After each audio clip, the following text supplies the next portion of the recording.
Remue ménage. Remue ménage.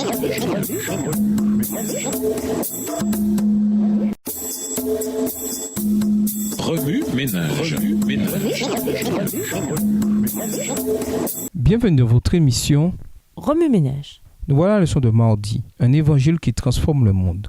Lisons Acte 13, versets 47 à 49. Acte 13, des versets 47 à 49.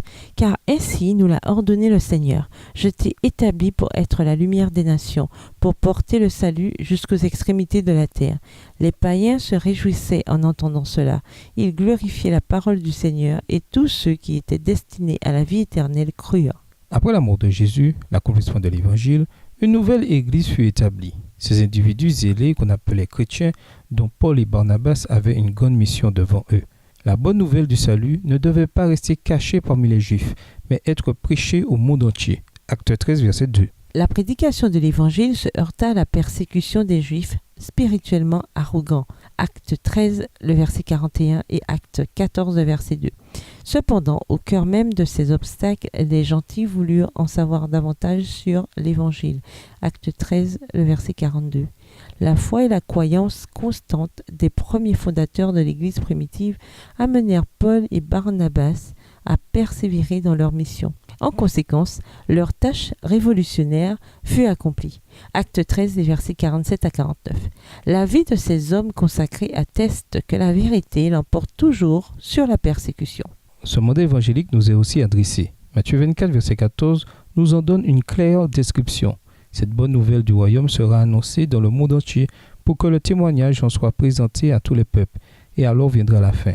Mais, comme nous le voyons dans le récit de l'église d'Antioche, nous serons nous aussi en but à de nombreuses difficultés par lesquelles l'ennemi tentera d'entraver notre mission. Et ce ne sera que le commencement des persécutions.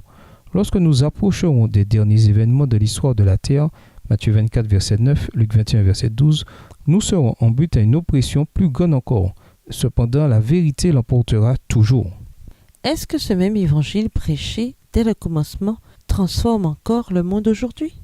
Apportons-nous par le Christ un changement positif dans la vie de ceux avec qui nous entrons en contact? Avons-nous la même ardeur que celle des apôtres au début de l'œuvre alors que nous nous efforçons de l'achever? Dieu peut nous utiliser et nous utilisera pour changer ce monde, un pas et une personne à la fois. Bien que le progrès semble lent et que Satan, au moyen de puissants obstacles, nous opprime, souvenons-nous que le Christ a déjà vaincu le monde. Marchons simplement sous ses pas. Accomplissons le devoir auquel nous sommes appelés. Faisons connaître le salut aux membres de notre famille, à nos amis et aux étrangers en grand nombre. Remue ménage. Que faire pour obtenir une foi capable de résister à la persécution? De quelle manière pouvons-nous, au moyen de l'Évangile, changer de façon pratique mais radicale le monde qui nous entoure? Au revoir. Et à demain si Dieu veut. Remue ménage.